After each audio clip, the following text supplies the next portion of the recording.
estamos de volta com mais um Fortalcast.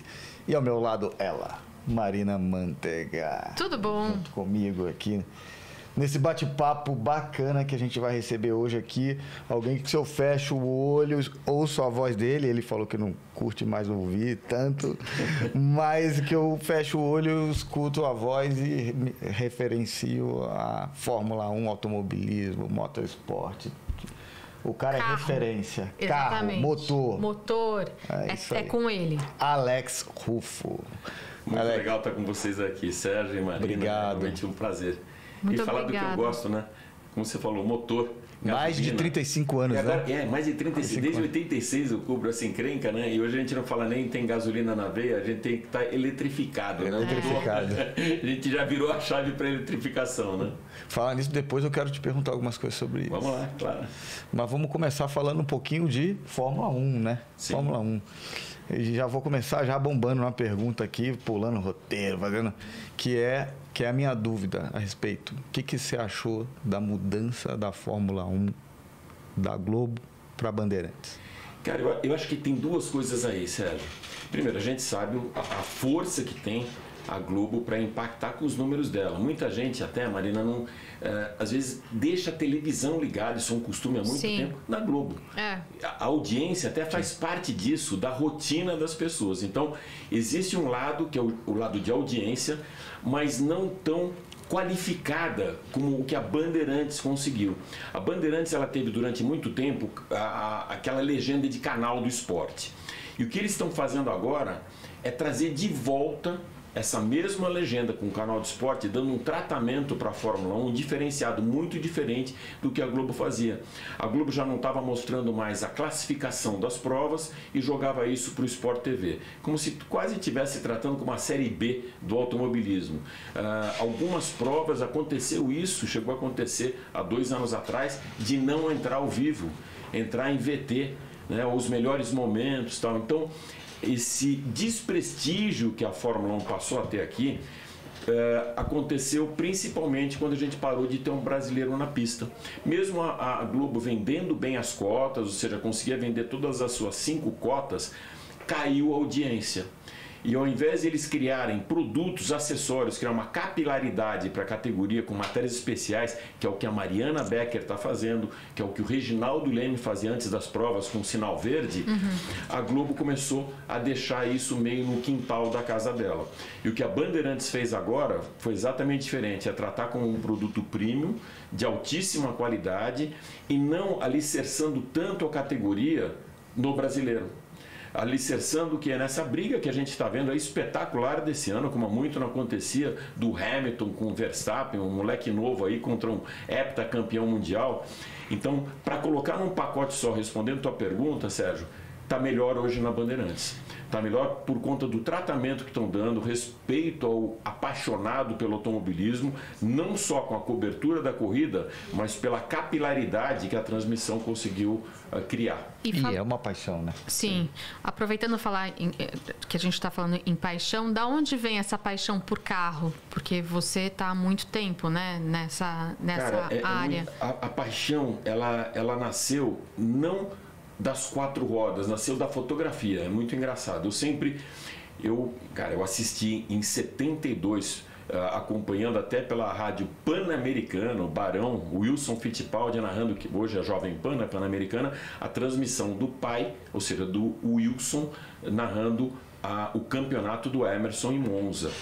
Então, naquela época eu já acompanhava a Fórmula 1, mas não era com tanta paixão pela corrida. O que eu queria sempre era fotografar a corrida. Eu achava muito bonito a imagem. Uma coisa que sempre me chamou muito a atenção foram as imagens. E a minha essência nessa história sempre foi por conta da foto. Então, a foto me levou para a Fórmula 1. A minha formação não tinha nada a ver com isso. Engenheiro naval. Sou engenheiro naval, aí fui morar na Alemanha, morei nos Estados Unidos e aproveitava, é o que eu sempre falo para quem quer começar e às vezes não tem aquela dinheiro para usar a paixão. Hoje a gente não pode trabalhar só com o que a gente gosta, senão vira poesia e poeta morre pobre. Mas vale a pena, muitas vezes, você ter uma profissão que te traga rentabilidade e você bancar o seu sonho. foi mais ou menos o que aconteceu comigo. Eu trabalhei como consultor de uma empresa chamada Arthur Anderson, trabalhei estaleiro, descobri naquele momento que a minha paixão era a fotografia. Através da fotografia, criei uma paixão pela Fórmula 1, que era, cara, era impressionante você estar na pista atrás de um guarda-reio fotografando um carro de Fórmula 1. Então a paixão, Marina, ela nasceu, na verdade, da foto. E aí sim me remeteu e criei essa paixão pelo carro. Mas o primeiro, a essência disso para mim, foi a fotografia, que foi bancada por outra coisa que eu já não estava gostando muito. Era de ser engenheiro naval, de estar no estaleiro, de estar numa mesa de projeto. Eu gostava de estar realmente no campo. E esse campo que eu encontrei foi a pista de corrida. Você começou a entender mais sobre carro nesse momento? Porque assim, quando a gente fala de carro e uma pessoa que entende de carro é você, né? Então, qualquer dúvida que eu sei que eu tenha, se eu te perguntar, você vai me responder na lata o que é, qual carro é melhor, por quê, por causa da... né? Foi aí que você começou a entender mais sobre os carros? Foi até por conta de tecnologia. A gente vê hoje na Fórmula 1 um grande laboratório que exporta tecnologia para os carros de rua. A primeira vez que eu tive contato com isso foi aquela Williams do Mansell, que tinha suspensão ativa. O que aquele carro fazia? Ele conseguia fazer uma leitura do terreno e antecipar a suspensão para passar por aquele bump, por aquela irregularidade, e com isso ganhava tempo. Aí depois veio o CARES, que a gente vê hoje aí, todo mundo falando que é você ter uma recuperação de energia e aquela energia transferir para o eixo, que é todo o processo de eletrificação que a gente tem hoje. O próprio sistema de segurança, os materiais que foram usados. Hoje a gente fala de eficiência energética, que é um material mais leve, que é o downsize de motores menores, com 3 cilindros, e a gente viu a mesma coisa acontecendo na Fórmula 1. Antes se falava de V12, V10, não tem mais nada disso. O motor hoje ele tem que ser muito eficiente, com baixo peso, consumo de combustível é fundamental, e hoje a gente chegou na era do híbrido. Então o que mais me atraiu para o carro foi a tecnologia da Fórmula 1 quando começou a ser exportada para os carros de rua. Quando a gente percebeu que a Fórmula 1, na verdade, era um grande laboratório também de segurança para os carros de rua. Então, tudo isso, pneus, a mesma coisa. Se você for ver, o único contato que um carro tem, que é toda aquela tecnologia de milhões de dólares que tem acima do solo, com o solo, é um pneu. Então todo esse desenvolvimento também de pneus que a gente vê hoje nos carros de rua, eles nasceram em motorsports. Os híbridos, a primeira vez que a gente viu o híbrido em motorsports foi em 24 horas de Le Mans com a Audi. Teve um desenvolvimento muito grande, depois veio o Toyota, depois vieram outras marcas, o híbrido chegou na Fórmula 1, e hoje a gente vê esse processo de eletrificação muito grande, mas o início disso tudo foi em motorsports. Então, para mim, a semente do automóvel, da paixão pelo automóvel, ela também nasceu em motorsports. Até o combustível também, né? Exatamente. A evolução do combustível, menos poluente, menos um monte de coisa do laboratório.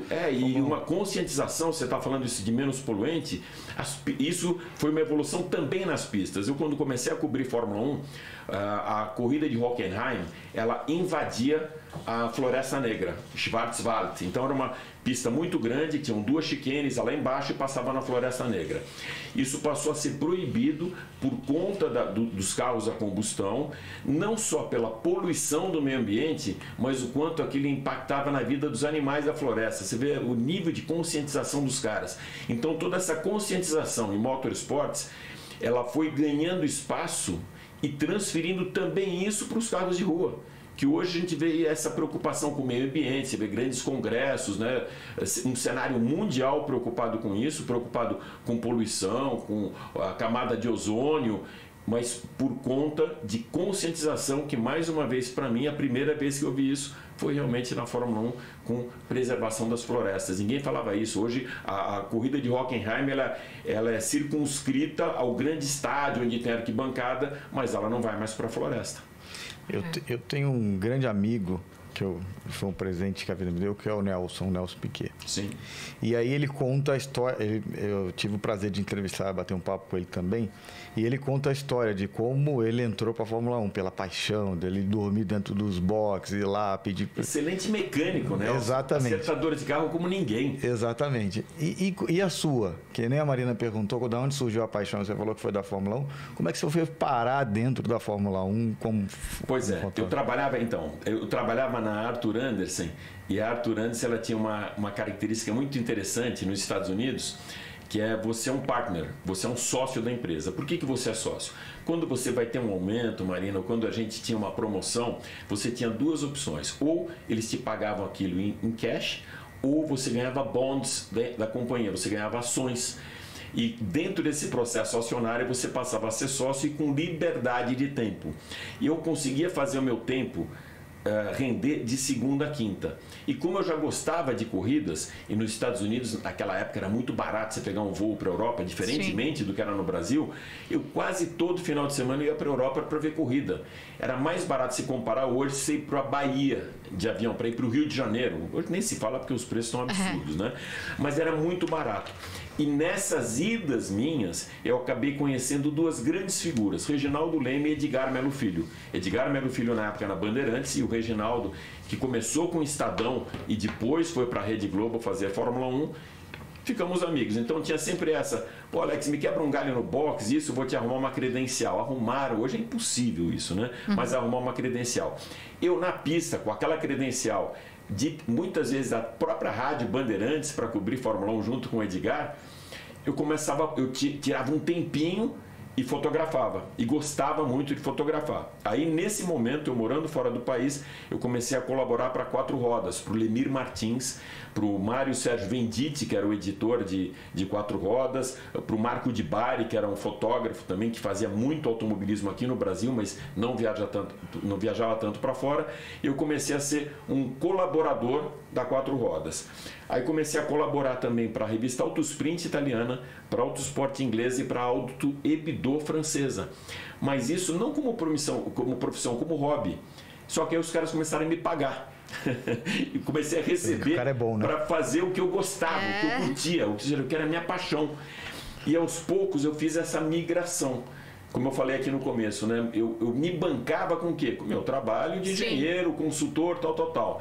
Mas aí, num determinado momento, eu consegui fazer essa migração para uma coisa que eu era apaixonado, eu já estava ganhando dinheiro, aí eu larguei a engenharia e me dediquei 100% ao automobilismo. E qual foi a corrida de Fórmula 1 que mais te marcou todo esse tempo? Olha, tem várias. Eu falo assim, me arrepio, porque é só lembrar do Ayrton, cara, é impressionante. Mas a primeira... porque foi aquela coisa, foi em 1986, o GP da Hungria, foi meu primeiro GP, onde teve uma briga muito forte do Ayrton com o Piquet na pista. Essa imagem ela é clássica, o Nelson com a Williams, que tenta uma vez a ultrapassagem em cima do Ayrton, no final da reta não consegue, o Ayrton com a Lotus preta, na segunda ele sai com o carro nas quatro rodas como se fosse um kart, o Sérgio lembra disso. Lembro. Cara, e ainda manda o dedo pro Ayrton. Ou seja, ele pouca gente sabe disso, mas ele acaba e manda um dedo pro Ayrton, tipo, só que o Ayrton estava disputando posição também. Sim. E essa para mim marcou por ter sido a primeira e eu ter visto um pega entre dois brasileiros que eu era fã. Eu nunca tive essa história como tinha muito partidarismo. O cara é piquezista, torce pro céu. Eu gostava dos dois. Gostava dois gênios, né? Sim. Grande. E outra para mim foi em Mônaco, mas por um motivo muito especial. Eu tinha uma missão de fotografar o Ayrton.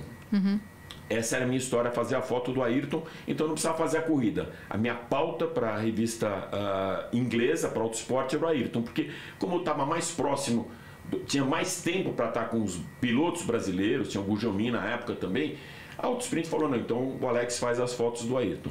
E eu fiquei na segunda perna da piscina, né, que é uma das curvas de Mônaco, fiquei ali para fazer uma foto que era muito clássica. O Ayrton atacando a zebra, uma zebra branca e vermelha, levantando a roda dianteira direita do solo e voltava. Era uma foto muito bonita porque mostrava o Ayrton com a cabeça de lado e o pneu direito, a roda direita dianteira fora do asfalto, ou seja, era o choque que dava realmente da suspensão na zebra. E não era foto digital, era foto, ou seja, é cromo, né? Então filme de 36 poses. Eu fiquei ali fazendo, tal, papapá. A gente mandava o filme para Nice para revelar, porque não tinha revelação em Mônaco. Então, tinha um cara que já vinha de trem do laboratório, pegava, levava o trem, no dia seguinte devolvia para gente, para olhar na mesa de luz, que não era nem impresso, era aquele, é o que chama de slide, né? A foto em cromo. Eu, quando peguei o filme, Marina, eu olhei, falei, cara, os caras do laboratório erraram. Eles mandaram a mesma foto, a partir da segunda ou terceira, os caras copiaram. Eu falei, mas como é possível? Está aqui tudo numerado e as fotos eram idênticas. A hora que eu comecei a olhar bem, eu via no fundo uma movimentação diferente na arquibancada. Eu falei, não, são fotos diferentes. O Ayrton que passou exatamente no mesmo ponto, igual, a partir da quarta, quinta volta. Que legal. Ele tinha a gente falava com o Ayrton às 15 horas. Sempre 3 horas da tarde ele falava, quando era antes da corrida, assim, mas no dia de treino, 15 horas. No dia seguinte eu perguntei isso para ele e falei, Ayrton, cara, como que é essa história? Ele falou, sério, da maneira mais simples do mundo. Ele falou, não, é muito tranquilo. Eu faço a primeira volta, a segunda volta, a terceira volta, aí a equipe me informa, olha, na Rascasse o teu melhor tempo foi quando você entrou na curva desse jeito. Na Leves foi quando você deixou para frear mais dentro da curva. Na reta da piscina, você entrou com o pneu mais no centro da zebra. Eu pego esses melhores momentos, transformo numa volta rápida e faço tudo igual. Cara, ele era gênio, gente. Você imagina, cara? Ele era gênio. Isso é você editar o filme. Ele conseguia editar o filme dele de uma volta na cabeça dele. Imagina, Sérgio, ele conseguir repetir aquela volta com a precisão. Então, o Ayrton, ele tinha isso, que era muito rápido. Ele era extremamente rápido. Ele era muito técnico e ganhava corridas. Sim. Então, respondendo a tua pergunta, isso foi em 1989. 88 ele foi campeão e bateu na entrada do túnel porque ele estava muito rápido. O Ron Dennis já tinha aberto quase 1 minuto para o segundo colocado, que era o Alain Prost. O Ron Dennis, chefe de equipe, pediu para ele tirar o pé, ele se desconcentrou, porque ele estava acostumado a andar sob pressão, ou seja, a concentração dele, o foco, ele tinha que estar sempre sob pressão muito rápido. Quando pediu para ele tirar o pé, para aliviar, para poupar o motor, ele se desconcentrou e bateu sozinho na entrada do túnel. Então essa corrida que foi para mim a melhor, que marca para mim, foi em 1989 em Mônaco, a vitória do Ayrton. Em 94 você estava presente? Tava. Esse não só assim foi difícil o dia 1º de maio, mas foi muito difícil o final de semana inteiro, né? Ele começou com sexta-feira com um acidente muito feio do Rubinho. O Rubinho decolou também na zebra, foi para o alambrado, foi muito mais feio que o acidente do Ayrton. No dia seguinte, no sábado, a morte do Roland Ratzenberger, o piloto austríaco. Verdade. Também. Logo depois da Tamburello, um pouco antes da curva Tosa, que também energia, bateu o carro, gente. e morreu. Não era para ter acontecido essa E no dia seguinte, o Ayrton, eu fui ao hospital. E ele estava incomodado também, né? O Ayrton, ele já ficou preocupado com o acidente do Rubinho. Na madrugada de sexta-feira para sábado, ele foi no Hospital Maggiore. Eu fiz uma foto do Rubinho no Hospital Maggiore, até tem uma história interessante. Naquele final de semana, eu tinha levado para Itália uma revista Caras, que a Nelly, que era editora de fotografia da Caras, me deu a revista e falou, Alex, preciso que você faça uma foto do Ayrton lendo a Caras, aquela foto clássica. Sim, de Caras, né? clássica. Lendo a Caras, que na capa tinha ele e Adriana Galisteu no Mar de Angra. Então, foto clássica, o Ayrton lendo uma revista no box, tal, papai, ele já tinha topado, ia fazer a foto. Quando teve o acidente do Rubinho, a Nelly ligou para mim de madrugada em Bolonha, né, no hotel, falou, Alex, eu preciso que você troque. Agora que o Rubinho está no hospital, é legal ele na cama do hospital, que está bem, né? Ou seja, não foi nada grave, ele lendo a revista. Quando eu cheguei no hospital, eu cheguei por volta de 7 horas da manhã, o Rubinho tinha recebido alta já. Ele estava saindo do quarto, saindo do hospital, junto com o Geraldo Rodrigues, que era o empresário dele, Ricardo Tedesco, os dois saindo. Eu falei, cara, eu preciso de um favor seu. Ele falou, o que é, Alex? Que você volte pro seu quarto. Eu falei, cara, mas eu já recebi alta, não posso. Eu falei, não vamos entrar escondido. Cara, me quebra essa, que estão esperando essa foto no Brasil. Ele fez? Fez, cara, ele foi muito gente boa, hein? A gente voltou pro quarto. Chegou no quarto, ainda estava desarrumada a cama dele, ele estava de tênis, pra gente ter agilidade, não chegar uma enfermeira expulsada de tênis. E ele estava com uma camiseta que o Ayrton estava lançando aquele S do Senna, o Seninha. Então ele estava com uma camiseta do Seninha, a boca toda estourada, que ele tinha se machucado. Ele entrou no lençol com tênis, com jeans, com tudo, e estava com camiseta normal, se cobriu. E eu fiz a foto dele lendo a revista Cara. Saímos do hospital, eu virei para trás e fiz a foto do Maggiore, que é o Hospital Maggiore. Quando teve o acidente do Ayrton no domingo, A minha foto já estava no Brasil, do Hospital Maggiore, e ninguém tinha essa foto. Então a foto que foi publicada no Brasil inteiro, Agência Estado, em todos os jornais, foi a foto que eu tinha feito, não por conta do acidente do Ayrton, mas porque eu tinha fotografado o Hospital Maggiore no dia do acidente. E você se recusou a fazer a foto dele na maca, né? Pois é, então você deve ter ficado em choque, né? Morreu, a gente foi para a pista. Aquilo que eu sempre falo, o Ayrton morreu na pista, né? Ele morreu na pista. Aquilo dele mexer a cabeça, até que o Galvão falou, a gente já estava morto. Esperança, né? Que a gente tinha. Esperança. Morto. Só que para a justiça italiana, se morre na pista, a mesma coisa do Ratzenberger, ele morreu na pista. É cancelada a corrida, é parada. Mas não tinha que ter sido cancelada a corrida, já que o outro morreu no sábado? Então, mas não morreu na... A FIA não declarou que ele morreu na pista, morreu a caminho do hospital. E isso é um acordo até dos pilotos. Todo mundo sabe disso. Morre na pista, põe no helicóptero, ressuscita lá. Se você pegar um sapo, fazia essa experiência na escola, cortar a cabeça, ou a pomba, imagina o que a gente fazia na escola. Hoje vai todo mundo preso. E você ligar um eletrodo, começa a bater o coração, continua funcionando e está vivo. Sim. O que fizeram com o Ayrton, o que fizeram com o Ratzenberger foi isso. Estavam mortos, puseram lá, reanimaram, puseram no helicóptero e foi morrer no hospital para ter corrida. Só antes de falar da morte, no sábado você falou com o Ayrton Senna? Não, ele não falou com ninguém. Ele não falou com ninguém naquele dia? Ninguém. Ele ficou muito chocado com a morte do Ratzenberger, ele queria que a prova fosse cancelada, que não tivesse corrida, mas é o que a gente fala, o dinheiro na Fórmula 1 fala mais alto, nem ele, nem outros pilotos que não queriam a corrida cancelaram, não conseguiram essa força para cancelar a corrida e teve a corrida. Então, ali, cara, ele correu contra a vontade. Eu lembro que eu vi uma foto, eu era pequena, mas eu era muito fã dele. Minha mãe, até quando ele veio quando o corpo dele veio para o Brasil, a gente chegou a ir lá no Ibirapuera, tal, para ver ele. Porque eu era, tipo assim, muito fã mesmo, de verdade. Tipo, chorei muito na época. Tinha de 13 para 14 anos, enfim. No sábado, quando... Eu lembro de ter visto uma foto dele, tipo, meio... Eu acho que era no domingo, aliás. Uma foto meio apoiado triste, meio... Era uma foto triste, que ele tava parecendo que ele tava longe. Ali, e todo mundo fala, será que ele já sabia que ele ia acontecer alguma coisa? Não, ali...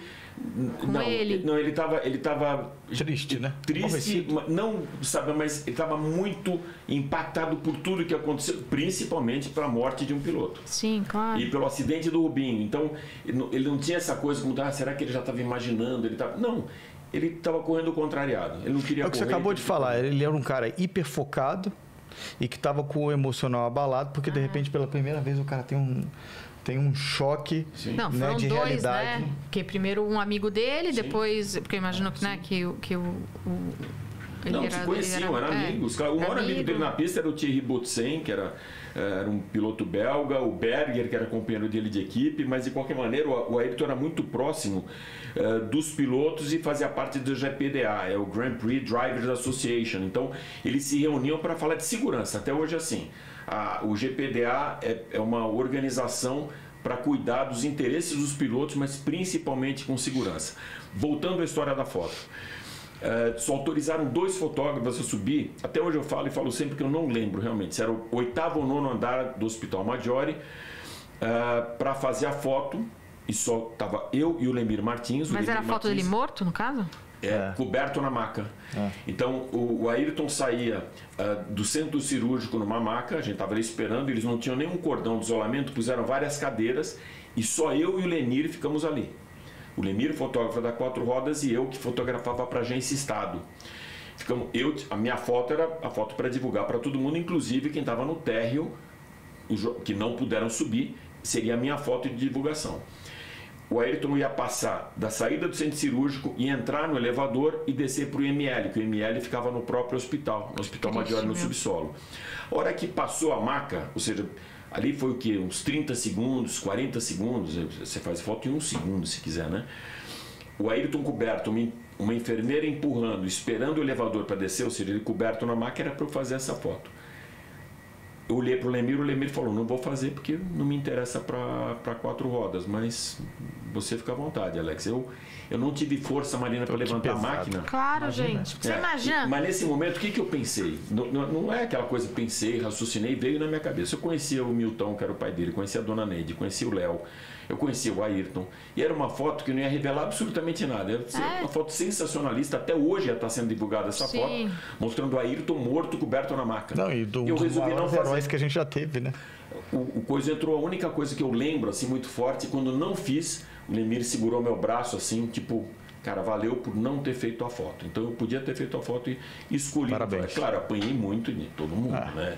Os caras que estavam esperando a minha foto. Então sempre eu falo que é uma linha muito tênue entre o ser humano e o profissionalismo, entre a ética e o profissionalismo. Uma coisa é você fotografar uma pessoa que está viva. Outra coisa, gente, é você fotografar uma pessoa que está morta. Não, e se essa foto, Marina, ela tiver algum cunho e o cara investigativo, que vai ajudar alguma coisa, tal, é importante você fazer a foto. Não vai ajudar em nada, mas ali não ia ajudar em nada. Não, absolutamente nada. Aí eu resolvi não fazer a foto e não fiz, não me arrependo, mas Sérgio, eu apanhei muito dos caras. Pô, você tá... Porque, na verdade, o fotógrafo, o fotojornalismo, né? Você tá lá no lugar de pessoas que gostariam de estar e não tem aquela credencial que você tem no peito. Então você ali representa, você não pode censurar aquele momento. Sim. Você está ali para executar aquilo. Eu vejo isso até em reportagens policiais, o cara morto, não sei o que, o cara faz a foto. Ou seja, você não pode censurar. Você faz a foto e depois alguém na redação, na edição do jornal, em qualquer lugar, o teu chefe, ele vai ver se aquilo cabe ser publicado ou não. Mas a gente não pode ser um agente censurador. Na verdade, eu resolvi, por conta minha, não fazer. Preferi ser um mau profissional, mas ficar bem. Ser humano. E hoje eu faria de novo o mesmo erro. Muita gente fala, não, mas não podia ali ser um profissional, você errou. Eu resolvi simplesmente não fazer a foto, mas foi um final de semana muito pesado. Eu imagino, não, e puta energia ruim, né? Porque não era pra ter... Tipo, se não tivesse acontecido aquela... Não deveria ter tido a corrida. Não tinha que ter tido a corrida de domingo. Né? Não tinha lógica nenhuma. Você acha que a gente nunca mais vai ter um Ayrton Senna da vida? Cara, um brasileiro, que eu digo, né? Então, tipo... brasileiro na pista. Se a gente não tem hoje um cara arrebentando na Europa com 14 anos, com 15 anos, quer dizer que daqui a 3, 4 anos a gente não vai ter um piloto brasileiro. Entendi. Então, uma coisa que eu te falo assim... Eu não vejo um piloto brasileiro nos próximos 3 anos na Fórmula 1. Você pode ver um piloto brasileiro como coadjuvante lá atrás, no pelotão do grid, numa equipe que não seja de ponta, mas nós brasileiros não estamos acostumados a isso, a gente não aceita isso. Rubinho Barrichello e Massa são excelentes pilotos. Sim, são fizeram legais, papéis espetaculares, mas não foram campeões mundiais de Fórmula 1 e para o brasileiro isso não funciona. O Brasil, ele tem, a gente sempre fala isso, é muito monocultura esportiva. O que é o futebol? O cara que torce para um time no futebol, esse time pode ser rebaixado para a 3ª divisão, ele nunca vai deixar de torcer. Eu vi isso com amigos que torciam para o Fluminense, amigos que torciam pelo Palmeiras, foi rebaixado para a Série B. Eu torço para o Vasco, corintiano, Vasco. Você Vasco, meu time foi rebaixado, eu apoiei mais ainda. Então essa fidelização existe no futebol. No esporte, é só lembrar, época de ouro do vôlei. A molecada ia jogar vôlei por causa do Bernardo, Guerra nas Estrelas e tal. Acabou essa fase de ouro do vôlei? Acabou. Aí veio o Guga com tênis. A molecadinha comprando raquete de tênis, acompanhando o jornal, a Globo mostrando todos os torneios e tal. Saiu o Guga, a gente não teve mais representante, acabou o esporte. Sim. MMA, o Vanderlei Silva, tal, mesma coisa, ganhando tudo. A molecada foi pro tatame, foi pra pista, foi pra lutar. Piscina, eu vi isso com um primo meu, pôs o filho dele na piscina porque o Gustavo Borges era campeão. Então o Brasil, ele aceita o super-herói. Só existe esporte se ele tiver um super-herói para representá-lo. E a culpa também, agora falando de motorsports, são dos nossos campeões. Culpa que eu digo no bom sentido. A gente ficou muito mal acostumado de 72 até 94. Sim. A gente teve uma sequência muito forte de Emerson Fittipaldi, de Nelson Piquet e de Ayrton Senna, que a gente ficava puto da vida se o Ayrton não cravasse a pole. Ele tinha que fazer a pole, tinha que ganhar a corrida, e mesmo sendo campeão, e Mas o Ayrton passava isso também. Eu já vi uma corrida onde o Ayrton fez a volta mais rápida, fez a pole, ganhou a corrida, terminou a corrida e foi lá discutir com o Joe Ramírez, que era o chefe dele, o mexicano, que era o engenheiro-chefe da equipe, com o Osamu Goto, que era o cara dos motores da Honda, e com o Ron Dennis, que era o chefão da equipe, porque o carro dele não estava bom. Sendo que ele ganhou, né? Ele ganhou, fez a volta. Então, assim, esses caras deixaram a gente muito mal acostumado. É verdade. Então, cara, qual país que teve isso, cara? De 72 a 94, a Itália não tem campeão italiano, ficam malucos. Tem lá de trás, né? Ascari, imagina. A Ferrari queria ter um piloto italiano, tentou com o Alboreto, tentou com vários pilotos colocando numa Ferrari e não conseguiu. Então o nosso celeiro aqui é muito forte. Não, isso demonstra quanto o brasileiro, quando se dedica, quer, quando tem foco, né? Eu perguntei do seu amigo Nelson Piquet uma vez, ele explicou o seguinte: o cara que está na Europa, ele está muito acostumado, ele está na casa dele, ele vai para a pista treinar. Ele mora ali perto de Silverstone, está na casinha do papai e da mamãe e tal, e vai treinar. O holandês é a mesma coisa, pega um treino, ou cruza o Canal da Mancha, ou vai lá para a França e vai treinar. É como se estivesse no Brasil, você vai para Curitiba, você vai para Curitiba, você está sempre treinando por aqui. Vai para Salvador, vai para Rio Grande do Sul. O cara que saía do Brasil, era a vida dele, mudar de país, tem opção, né? Se virar e dormir na equipe, ficar o dia, porque o que ele tinha para fazer? Não tinha nada, não tinha amigos, que os amigos dele estavam no Brasil, ele não tinha balada, o foco dele era 100%. Então isso é parte, ou seja, do motivo dessa dedicação é por conta disso, porque o cara apostava a vida dele lá, diferente do cara que já tem no quintal da casa dele uma pista de corrida. Então essa é a garra do brasileiro quando vai para fora. Por isso a gente sempre foi um grande celeiro, né, de grandes pilotos aqui no Brasil. E a gente não se acostuma mais com o segundo lugar. A gente não quer, né, o segundo lugar. Não combina. E o Schumacher, qual que é a real dele, né? Porque todo mundo tem, tipo, falam que ele tá vegetando. Cara, cada um escuta uma coisa, Marina. No fundo, o pouco que a gente sabe é pelo Jean Todt, quando foi visitar o Schumacher, quando ele foi fazer um tratamento em Paris, que só ele teve acesso. O Massa foi visitá-lo logo no começo, ficou muito impressionado, porque, imagina, um mega atleta como o Schumacher, ele era magro, mas forte. O cara tinha músculo. Agora você imagina colocar um cara que já era magro, com músculo, ou seja, tonificado, não musculoso, mas tonificado numa cama durante anos, ele vira um cadáver, porque ele perde a musculatura, já não tem massa, não tem nada, vira um cadáver. Então era realmente muito impressionante. O que se sabe é que ele responde às pessoas, de repente através de piscada de olho, não tem movimento, não tem nada, que está vivo, que respira, e que a decisão de continuar dessa maneira é dele e não da Corina, a mulher dele. Ou seja, de não ter comunicado nenhum, de não falar para ninguém, de se blindar dentro de casa. E a gente não tem informação porque o custo dessa confidencialidade é enorme. Então, por exemplo, ele tem lá 3 enfermeiros, 2 médicos que cuidam dele. Esses caras assinaram um contrato que o cara tem que vender a casa para pagar multa se vazar uma informação, e ganham muito bem. Então esses caras nunca vão deixar passar a informação à frente, e essa casa mantém blindada. Só quem o Vili, que era o empresário dele, não tem acesso. Ficou puto, fez declaração que é um absurdo, pilotos amigos, ninguém tem acesso a nada. Tem o Ralf Schumacher, que é o irmão, os filhos, pais, acabou. Mas ninguém. Ou seja, primo, pessoa, não. Existe um grupo fechado que frequenta a casa, lógico, o Mickey, o filho dele, mas e isso é totalmente blindado de informações. E acabou. Que triste, né? Porque acabar assim, era um cara... Porque era tão besta. Né? E qual o problema desses acidentes assim? Esses caras estão acostumados... Porque foi esquiando, não foi? Estão acostumados com muita adrenalina. Eles só vivem com adrenalina. O Schumacher, quando parou a primeira vez, ele começou a fazer bungee jump, andou de rally, caiu de moto, quebrou a costela. Por quê? Porque ele precisa ter sempre adrenalina em alto para viver. Ele não consegue mais viver sem adrenalina. Tanto que a Corina falou, volta para a pista que é mais seguro. Ele voltou para a Mercedes. Essa Mercedes que a gente vê hoje aqui foi desenvolvida pelo Schumacher lá atrás. Não chegou a ganhar a corrida com ele, mas o desenvolvimento da Mercedes começou com o Schumacher.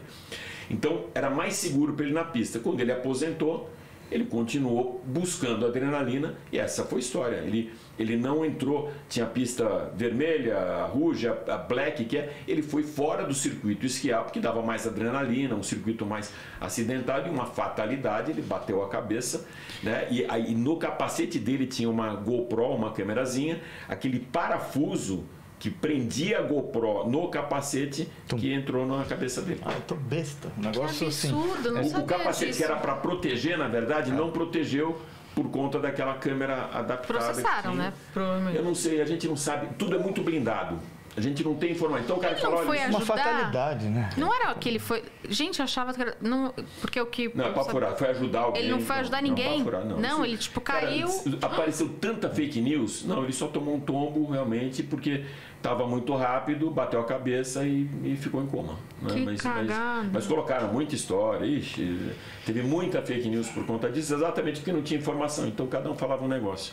É. Vamos agora para um assunto mais leve. Né? Porque É bom, né?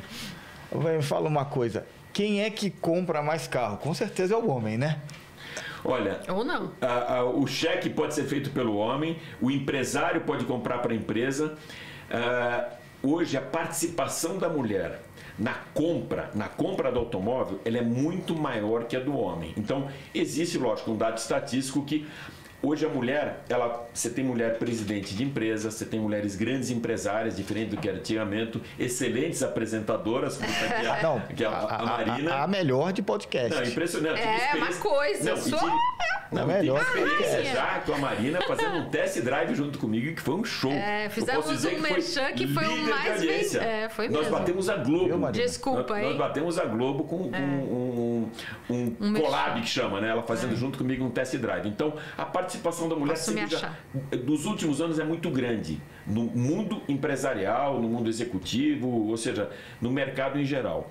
Mas elas dominam, elas passam à frente dos homens na hora da escolha. 65% do carro da família, do carro do marido, dos filhos, a escolha é da mulher. A mulher é que faz essa escolha. E mais, antigamente essa escolha era feita, e as montadoras se preocupavam com isso, com detalhezinhos femininos. Por exemplo, o EcoSport, quando foi lançado, eles se preocuparam com isso, fizeram uma clínica na agência, na época era Thompson, que era a agência da Ford, né? Onde tinha um ganchinho para pendurar a bolsa, o espelhinho tinha que ter uma luz, o espelhinho do banco do passageiro, onde ficava a mulher, para atrair a mulher. Elas não caem mais nessa já. Por quê? Elas querem um carro que seja seguro para a família, que tenha um bom isofix para prender a cadeirinha do bebê. Hoje tem que ter o top tether, que é a parte de cima também para prender a cadeirinha.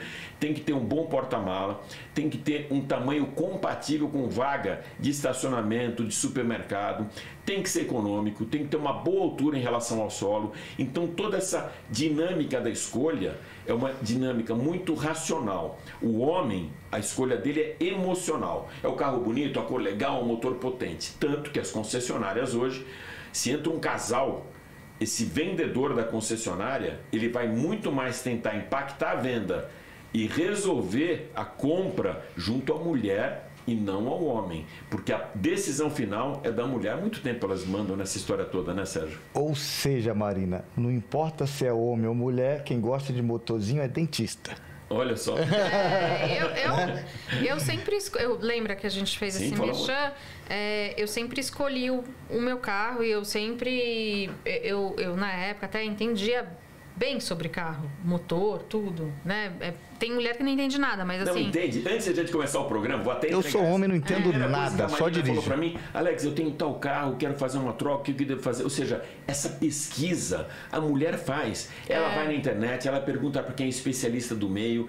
Não é uma busca emocional. Não. Não é uma óbvio que a gente gosta de um carro bonito, claro, etc.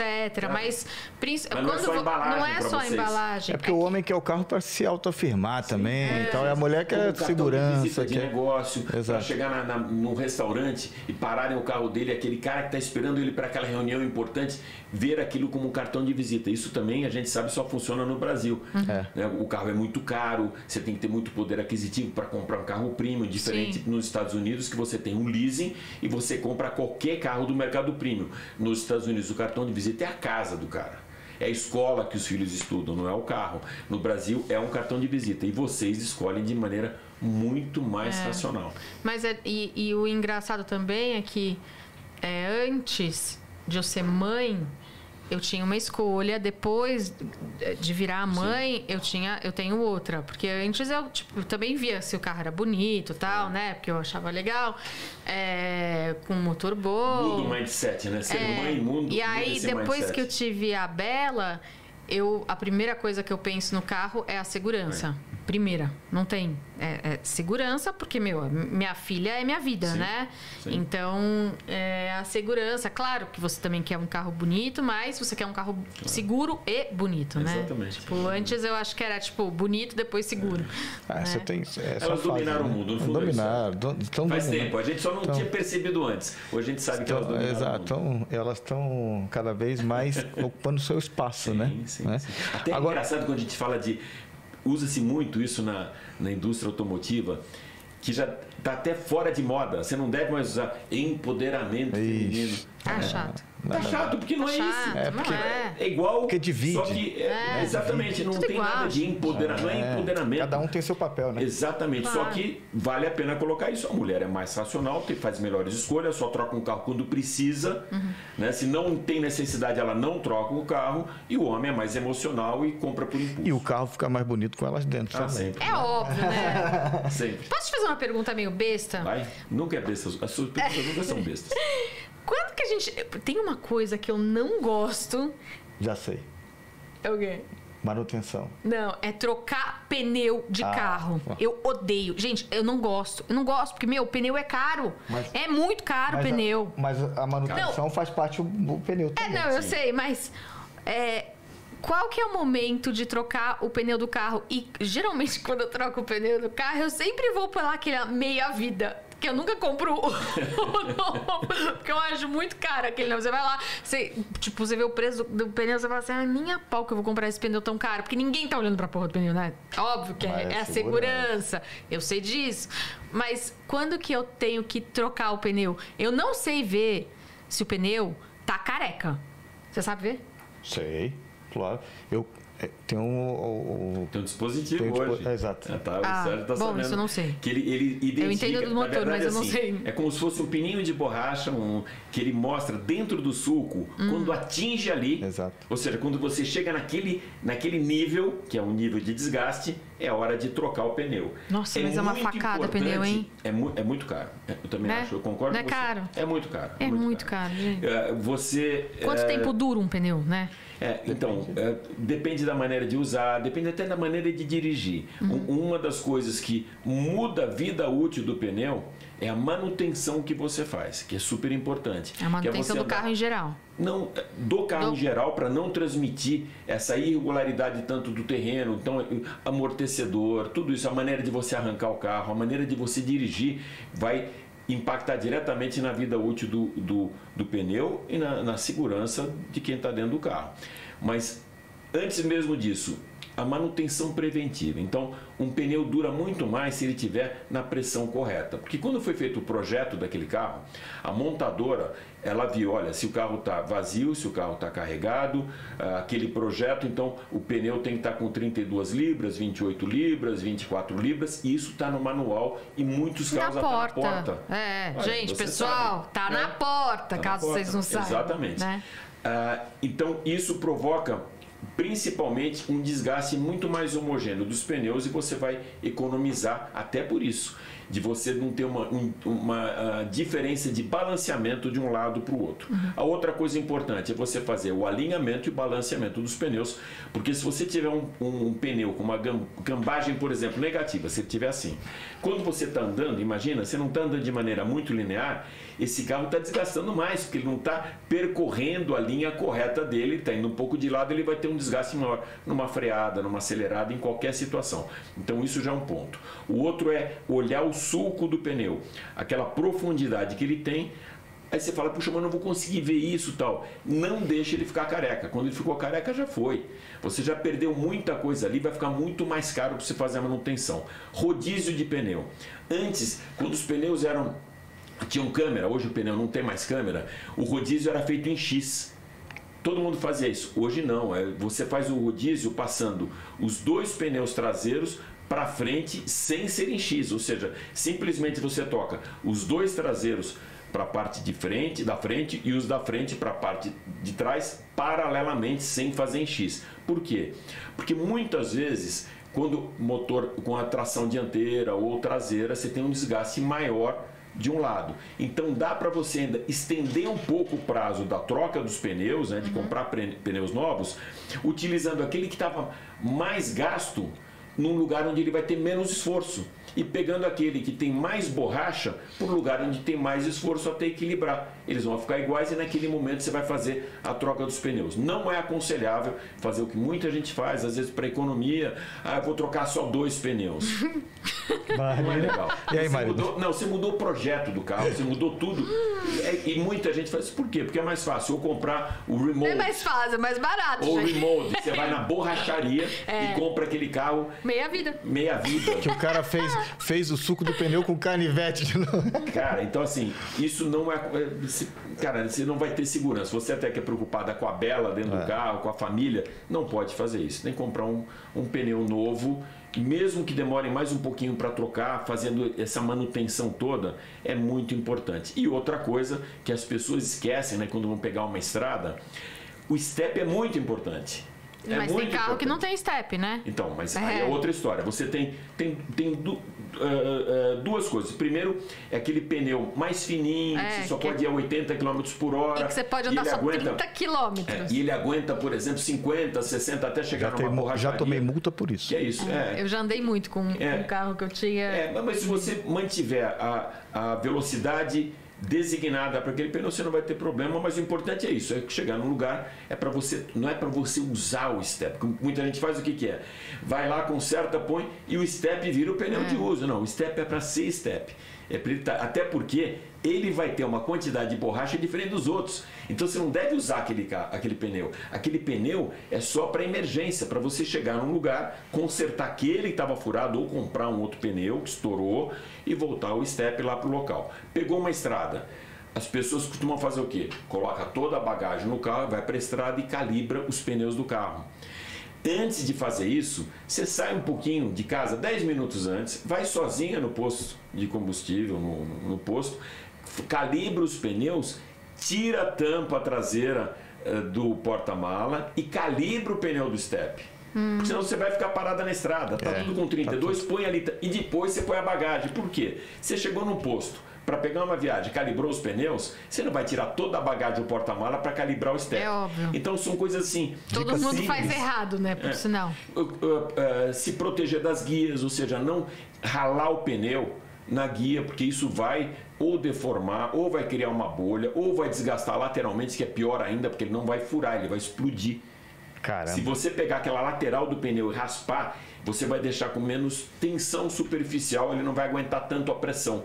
E ele pode estourar um pneu. Você passou num buraco mais forte e ali já tem uma bolha por conta disso, por conta de você agredir uma guia, né, ou agredir de maneira, ou bater, por exemplo, passar rápido numa valeta, numa lombada, e que vai o curso total do amortecedor, ele vai criar um problema naquele pneu. A roda, que é de metal, vai em algum momento criar um vinco no pneu, estragar um ponto específico do pneu e você pode estourar. Então, eu acho que a maneira de você dirigir e a manutenção preventiva, ela vai fazer você economizar na hora de trocar os pneus. Mas quanto tempo vai durar o meu pneu? Então depende do uso dele. Não é nem por quilometragem, é se você está num solo mais abrasivo, se você está... Depende até da cidade. Mas assim, média.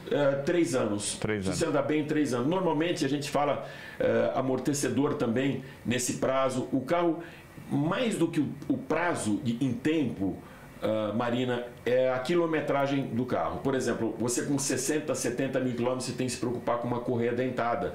Se você quebra... Alguns carros não tem, mas os carros têm correia dentada, que é aquela correia que vai no motor, junto na polia, e faz o motor funcionar. Quebrou a correia dentada, você continua andando com o carro, desalinha os pistões e funde o motor. Acabou, você perde o motor.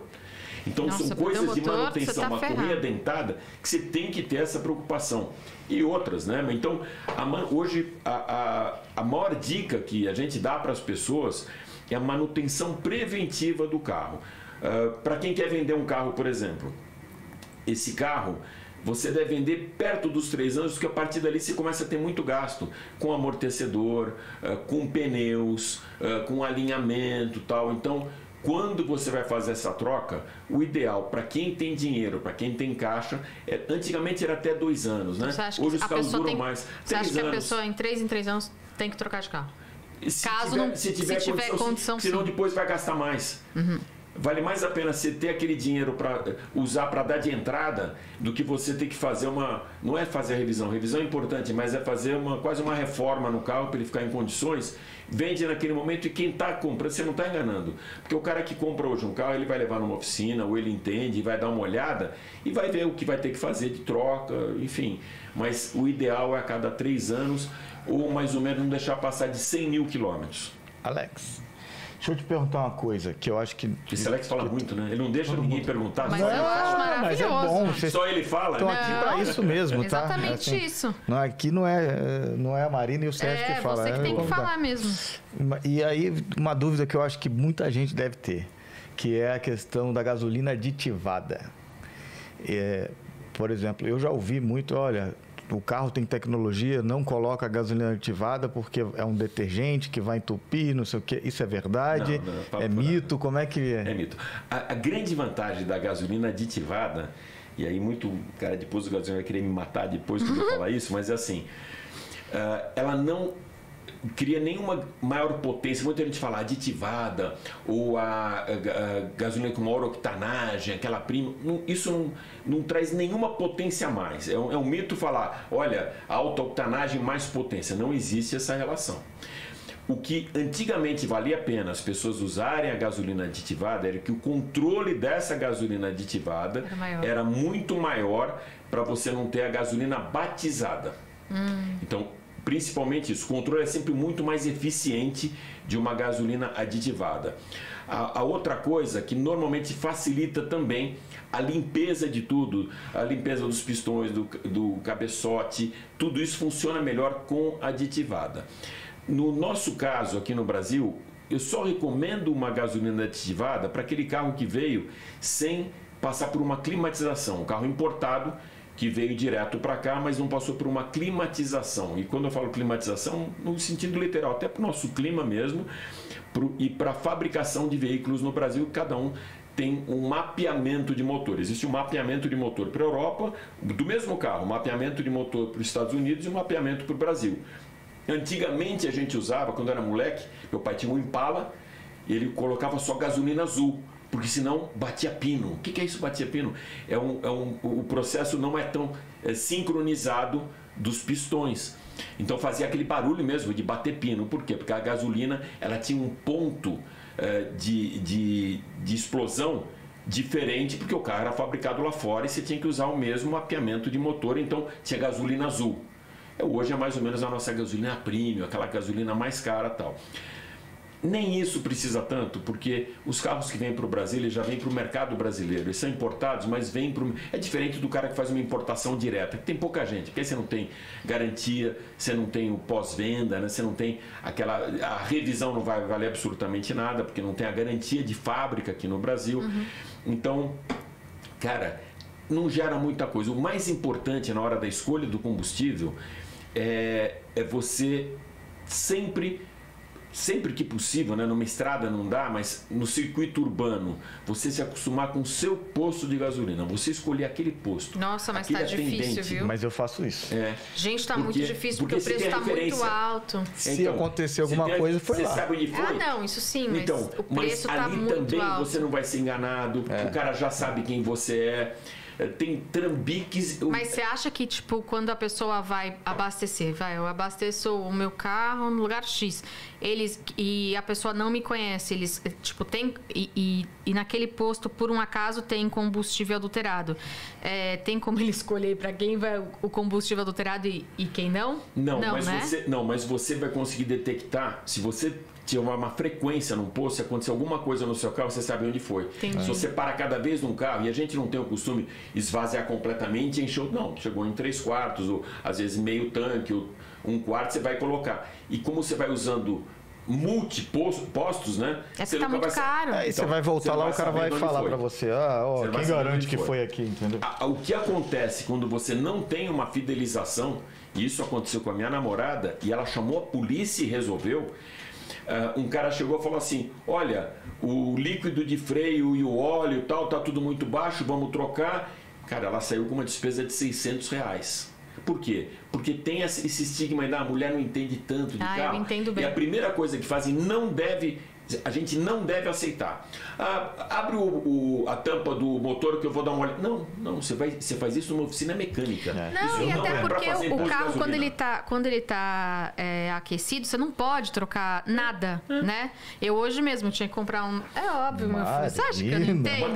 Temos uma craque. Quando você vai, tipo, porque tem gente, toda vez que eu paro, a pessoa olha, posso ver o seu óleo? Eu falo, não, querido, se o meu carro tá andando, se eu tava andando até agora, ele tá aquecido. Obviamente, quando você for medir, ele vai dar diferença. Então, assim, não pode. Então, mas você é uma craque, você é uma exceção. Hoje, aí, eu esqueci o nome daquele negocinho rosa que você coloca no... Não que você coloca... O de arrefecimento, o líquido de arrefecimento? Qual que é o nome disso? Tem o etanol glicol, que é o que você coloca para não dar aquecimento no radiador. Exatamente. Então, eu sei que o meu tava apontando, né? Só que hoje tá um dia muito quente e meu carro tava quente. Sim. Aí eu parei num posto, pedi 3, pode olhar, você vai ver lá no meu carro, tem 3 galõezinhos desse negócio, que eu esqueci o nome. Enfim, e aí eu pedi... É o que chama de cooling, né? O moço falou, você quer que eu coloque? Eu falei, óbvio que não, né? Tá 35 graus, você vai colocar, vai explodir meu carro se você tentar fazer isso agora. Como meu carro vai ficar parado por bastante tempo, a hora que eu descer lá embaixo, que é o que eu vou fazer hoje, em geral, eu vou colocar. O atendente do posto, não é de todos, mas acontece muito, eles veem a mulher com o alvo fácil. Não, mulher eu vou te falar uma coisa, eles acham que é como tá o óleo, não, mas para mulheres eles fazem muito isso. Se você quiser dar uma olhada no meu também, olha, boa. É só você olhar o nível, você consegue olhar o nível. Sabe o que assusta, Marina? O cara do posto chegar e falar assim, olha, tá muito baixo, continuar andando assim, vai fundir seu motor. Aí acabou. A mulher se rende. Então não deve fazer isso. Posto de gasolina é para combustível e para você checar pressão de pneu e tal. Trocar óleo, tudo isso, ou numa concessionária ou na oficina de sua confiança. O posto de gasolina, eles não estão aptos, o atendente não tem capacidade para avaliar nem o nível do óleo, nem a qualidade do óleo, porque às vezes o nível está baixo e vale a pena se acrescentar. Mas não adianta acrescentar óleo se ele já não tiver mais viscosidade. Claro, se tiver aquele negocinho... Imagina, agora, se não tiver aquele borrão... E o cara vai querer vender, aí vai querer vender filtro disso, filtro daquilo, vai dar um aditivo, vai vir uma conta de R$800. Aditivo, é isso aí. Sabe que... O meu amigo Nelson, eu fui visitar a garagem dele lá, que é a coisa mais... Eu não tive o privilégio de fazer isso ainda, mas diz que é espetacular. É espetacular, um negócio assim, sem palavras, Se né? ele quiser emprestar um carro, tô aceitando.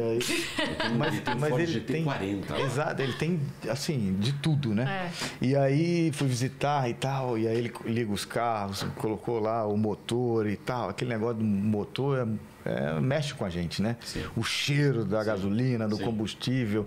E agora estão vindo os carros elétricos. Eu acho que a gente vai perder um pouquinho desse lado romântico que seduziu tanto a gente do automobilismo e, né, do motor e tal.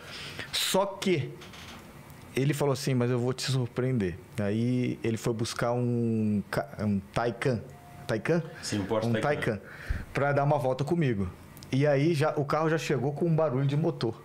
E ele é elétrico? E elétrico. É simulação, Legal. E o torque absurdo. Não, é fora do normal. Né? Mas falta alguma coisa. E aí, o que você tem essa visão dos carros elétricos, do glamour? Então, antes a gente falar... Você não entra em depressão como eu? Eu entro um pouco em depressão. Não, eu já acostumei.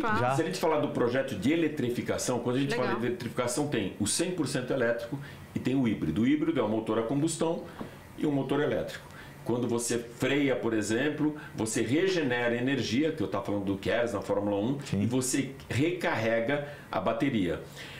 E esse motor elétrico ele passa a ser como se fosse um capacitor. Ao contrário, quando você tem energia suficiente e até 60, 70 km por hora, funciona no modo puro elétrico e ele vai diminuindo a bateria, freou, carrega, enfim. Existe esse equilíbrio do motor a combustão com o motor elétrico e tem aí uma economia, ou seja, de 25 km por litro. Esse é o consumo normalmente de um carro híbrido. E tal. Só que globalmente, Sérgio, isso não tem volta. Na Escandinávia, os países da Escandinávia já tem uma data, 2025, descarbonização. Não vai ter mais carro a combustão. Na Grã-Bretanha, 2030. A Volvo aqui no Brasil já não tem nenhum carro a combustão. Eles já não fabricam mais, só tem os híbridos e os puro elétricos. Vai demorar um pouquinho para a gente acostumar. No Brasil a gente tem um gargalo que é de infraestrutura. Então, se alguém me perguntar qual é o cenário ideal para o Brasil, os híbridos. Claro que tem que diminuir o custo, porque como a gente não tem tanta escala, o custo da bateria ainda é alto. Mas o cenário ideal para a gente é o híbrido, para você não ficar na mão e não encontrar de repente um posto de reabastecimento da bateria do elétrico. E você tem vários sistemas. Você tem um que, por exemplo, você chega em casa como um celular. Você usa o dia inteiro, ele vai estar terminando a bateria, você pluga no teu wall box, dorme, é só uma questão de rotina. Você dormiu, acordou, a bateria está carregada e você consegue usar isso. Mas é melhor que passar por gasolina. A gente não vai ter que gastar com gasolina que está tão caro. Falaram que vai chegar a 10 reais. Vai chegar a 10 reais, você acha? Cara, eu não acreditava que fosse chegar a 7. Não, diz que o barril vai a $100 agora. No Rio já está 8, já tem postos de gasolina. Não, aqui já tem a 8. Então, assim, e a gente vai se acostumando com isso. Mas, enfim, aí você tem uma parceria da iniciativa privada, que isso ajuda muito. Por exemplo, você vai num Carrefour, você vai num Pão de Açúcar, vai em alguma farmácia que estão fazendo parcerias com as marcas, com BMW, com Volvo, com Audi, para ter aqueles postos de recarregamento que você para o carro ali, você tem o elétrico, você consegue plugar. Só que essas baterias, o recarregamento não é rápido. Então, eu fui no Carrefour outro dia, eu coloquei, fiquei meia hora, 40 minutos fazendo compra, aumentou 10, 15%. O carregamento realmente muito rápido, a gente não tem em vários postos. Então, para você fazer uma viagem, essas mesmas montadoras que estão querendo aumentar essa rede, elas criam, até através de um aplicativo, um mapeamento elétrico. Por exemplo, você quer ir daqui para São José do Rio Preto, que são mais de 500 quilômetros e tal. Você entra no aplicativo, ele te mostra o caminho que você deve fazer e aonde que você vai parar para fazer o reabastecimento, a recarga, quanto tempo você tem que demorar e quanto tempo vai demorar a viagem, como se fosse um Waze, mas bem mais inteligente, ligado para esse mapa elétrico, para o circuito elétrico, como eles chamam. Então, nesse momento, eletrificação, torque, como você falou, é absurdo. Você no motor a combustão, você coloca o pé no acelerador, você despeja a gasolina, ele queima na câmara de combustão, explode, o pistão volta e movimenta o motor. Movimenta o eixo motriz para movimentar a roda, né? No elétrico, é que nem você apagar e acender a luz. É isso aqui. Isso aqui. É imediato. Você cola então você pisa, exatamente, você cola no banco, porque é imediato, é que nem ligar ou desligar a luz. Acabou. Então o torque é absurdamente alto. Ele realmente estranha e impressiona muito esse torque todo. Se a pessoa souber, por exemplo, o elétrico hoje, o elétrico mesmo, puro elétrico, é ideal para uma cidade como São Paulo, que você está regenerando energia o tempo inteiro. Eu fiz semana passada um teste em um desses elétricos, eu saí de casa com autonomia de 370 km, com 340 km, voltei para casa, estava 370. Por quê? Porque o trânsito está muito parado, é diferente do carro a combustão. Cada vez que você para e coloca o pé no freio, ele está recarregando a bateria. Quando você pega uma descida e põe o pé no freio, ele recarrega a bateria. Se você anda e para, cada anda e para, só de você tirar o pé do acelerador, ele está recarregando a bateria, está regenerando a carga. No motor a combustão é diferente, você tem consumo de 4, 6 por litro na cidade, às vezes 12 na estrada. É o contrário, você não gasta a bateria estando numa cidade como São Paulo. Agora, pegou uma estrada, é um perigo, porque você não vai ter essa regeneração da carga elétrica para as baterias. Então você tem que estar preocupado com esses postos de recarregamento. Agora tem várias montadoras que estão, inclusive até a Audi, ela estava, eu vi há um tempo atrás que eles estão investindo em carros voadores. Sim. Quando eu era pequena, eu sempre sonhei em ter um carro voador e eu acho o máximo isso. Você acha que no futuro a gente vai ter carro voador e como que vai ser isso? Vai demorar muito. Você acha que vai demorar muito? Marina, porque parece isso é progressismo. Não, que nem o Conrado. Vai demorar muito. Eu vou te falar por quê. Que parece que daqui 2 anos. Então, eu tive na CES Las Vegas ano passado, em janeiro, que é o maior show de tecnologia. A Hyundai apresentou pela primeira vez um carro voador. Que parece um enorme drone, né? Parece um enorme drone. Animal! Então, eu ia viajar o tempo todo. Vou falar do voador, mas antes disso, a gente não consegue nem ter o autônomo nível 3 aqui no Brasil, por causa da falta de infraestrutura. Você tem o nível 2, que é aquele que te protege, que dá mais segurança para você. O que a gente tem no Brasil hoje, possível, e não é só no Brasil, em várias cidades, aí, megalópolis do planeta mesmo. Você tem o que é o nível 2? O nível 0. Nível 0 é Brasília, o Fusca, que você não tem nada. Né? Você não tinha nada. Nível 1 é aquele que você tem o Cruise Control, que você aperta um botãozinho, programa para 80 km por hora e está na estrada 80 km por hora, ou coloca ali um limitador de velocidade que não deixa você passar de 100 na Castelo Branco e não ser multado. Isso. O nível 2, você tem o Park Assist, que ele para o carro sozinho. Você tem o Lane Assist, que ele mantém o carro nas faixas de circulação. E o Adaptive Cruise Control, que ele mantém a distância para o carro da frente dentro de uma velocidade que você pré-programou. Vamos dizer que você programou 120 km por hora e o carro da frente, ou entra alguém na sua frente, a 80 por hora. Ele mantém aquela distância e assume a velocidade do carro da frente. Você dá pisca para a esquerda, sai, ele volta a 120 km por hora. Então esse sistema de segurança proativa e dinâmica para proteger o motorista, os outros carros, pedestre e passageiros, a gente tem. Agora, tirar a mão do volante, a gente não tem. Por quê? Eu fiz um test drive, uma montadora trouxe um carro nível 3 para a gente testar, saindo do Morumbi, indo para a Aldeia da Serra e voltando. Eu fiz o retorno para voltar para a base na Praça Pan-Americana. Um carro autônomo no Brasil, ele não reconhece o motoboy. Ele não sabe que é uma rota de colisão, ele não sabe que é alguém cruzando a tua frente, ele entende como uma rota de colisão, ele freia o carro, joga para tua mão, acende um pisca, se toma um puta de um susto, ele prende o cinto de segurança com o teu peito, joga muito forte, ele gruda o apoio de cabeça, porque ele está entendendo que vai ter uma batida, ele não sabe o que é aquilo. Outra, você tem um remendo na estrada, eles não pintam de novo aquela faixa, o carro passa a não entender e joga para a tua mão. Você está numa via pública, ele tem lá, aqui na Marginal Pinheiros, 60 por hora, veículos lentos, 90 veículos rápidos na mesma faixa. Como que ele vai ler, ele vai entender aquilo? A gente não tem uma faixa de 60, uma faixa de 90 que ele consiga delimitar a velocidade. Então ele também não entende isso. Então, principalmente, a falta de infraestrutura e a nossa legislação. Enquanto não corrigir a legislação de motos e outros veículos que entrem em rota de colisão com você, o autônomo... Agora, então, imagina um carro voador. Que você tem ia ser muito animal o carro voador. Então, um ambiente muito mais controlado, onde você... É só ver o que tem de... Na época agora da pandemia, aumentou muito o sistema de delivery. E como aumentou o sistema de delivery, aumentou muito o fluxo de motocicletas na rua e entregas na rua. Cara, eu vejo todo dia, toda hora, moto na contramão, passando em farol vermelho. Você deve ver isso toda hora, entregador. É um absurdo, cara, e não tem multa. Os caras continuam fazendo isso de maneira errada. Pegam contramão, passam em sinal fechado, não respeitam pedestre para cumprir aquele horário do delivery e ter uma rentabilidade maior pelo número de entregas. E não tem nada que proíbe esse cara fazer isso. Ou seja, tem, só que a lei não é cumprida. E te xingam ainda, né? Te xingam, exatamente.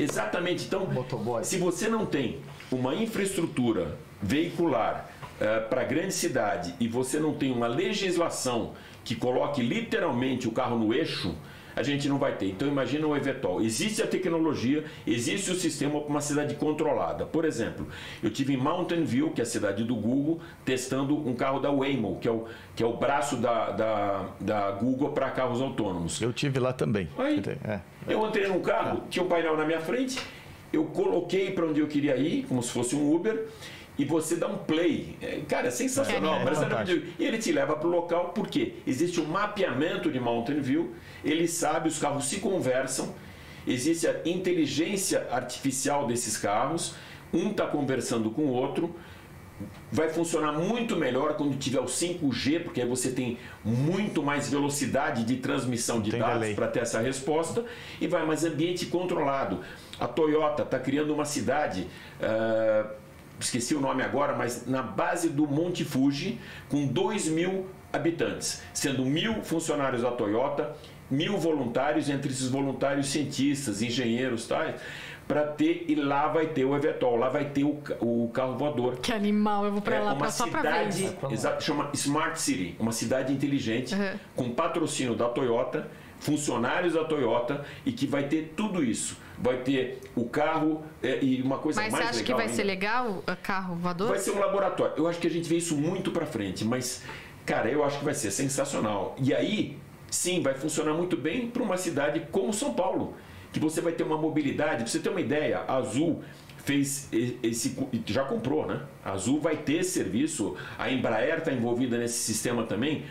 Uma viagem, por exemplo, isso é legal, você está, por exemplo, aqui no centro de São Paulo e você tem que chegar em Guarulhos, 7 da noite, você vai ficar parado na Marginal. Helicóptero, muito caro, o custo do eVTOL é 20% do custo de uma viagem de helicóptero. Vai valer a pena. Você gasta, por exemplo, R$120 para ir para Guarulhos, você vai gastar R$300. Então não é nem aquele absurdo de você pegar um helicóptero e gastar R$2.000, que sai fora. Então isso vai diminuir o custo da mobilidade aérea. Vão ter voos também que saem daqui para o cara que vai para Angra, ou daqui para o Rio de Janeiro, de centro de cidade para centro de cidade. Mas aí vai ter um piloto, né? Aí não vai ser um avião, não vai ser um carro. Não. Que o legal é carro, gente. Vocês viram o cara que fizeram uma matéria, o caminhoneiro tirou a foto dele num Tesla. Eu vi. Que disseram que ele estava cochilando no carro e... Na aqui foto parece exatamente aqui no Brasil, na Bandeirante. Eu escutei, não vi, mas eu vi isso. O cara, tiraram a foto e ele cochilando no Tesla. Eu vi o vídeo, o cara falando, o cara aí, a vida tá ganha pra ele. Eu vi o vídeo, eu vi o vídeo. Olha que perigo.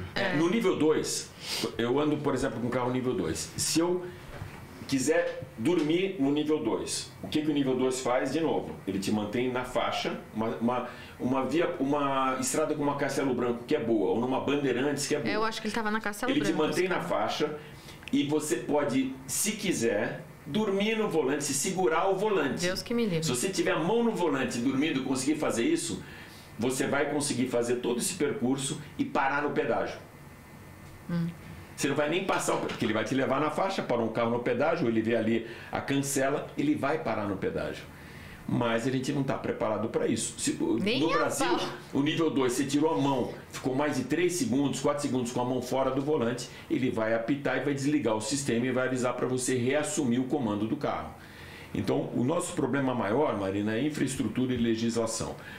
Existem 2 tipos de carro voador. Esse que te pega como se fosse um heliponto e te leva a um outro local, e existe o carrinho mesmo com uma aeronave em cima, que aí você vai para alguns pontos no piso, não vai estar em cima de um prédio, e ele desacopla e te leva para outro lugar e depois volta para aquele lugar, entende, acopla e você vai para sua casa e para na garagem da sua casa. Esse é o projeto ideal, esse é o mundo dos Jetsons. Que era isso que eu via quando era pequenininha. Esse é o mundo dos Jetsons. Que o carro vinha, punha uma rodinha e ele entrava em casa. Você imagina, Hanna-Barbera já tinha bolado isso lá atrás e hoje está virando uma realidade. Para lugares, por exemplo, como a Suécia, Dubai vai dar certíssimo Alemanha, isso. Dubai. Lá tem aquele, o Uber tem lá o helicóptero. Isso. Como que era? Não sei, tem um nome lá deles, tipo, que eles mas e lá mas funciona. Assim, eu acho que depende muito da cultura, da conscientização do povo, é uma série de coisas que, cara, precisa de muita educação no trânsito e pra gente falta chegar em tanta coisa, civilidade. Não, aqui você vai atravessar a rua, o brasileiro acelera. Ninguém para. Vai morrer, né? Se a pessoa Falta parar um Você dá a civilidade. seta, a pessoa não acelera para você não entrar mais. Enfim. Bom, a gente... Muito legal conversar com vocês. Já acabou? Você tenha Já. gostado. Já, Não, ó, então, já passou mais de uma hora aqui conversando. Foi Passa muito rápido. bom. Vocês aqui passa sempre rápido. E a Marina sempre surpreendendo, É uma craque. né? Hoje ela tá incrível, impecável. Não, e eu já sei uma coisa, quando quiser alguma dica de carro, eu ligo antes pra ela também. Não, eu que ligo pra você. Você Ela é vai craque, conseguir, hein? inclusive, meu carro novo, né? Ela é craque, vou dar uma força nisso.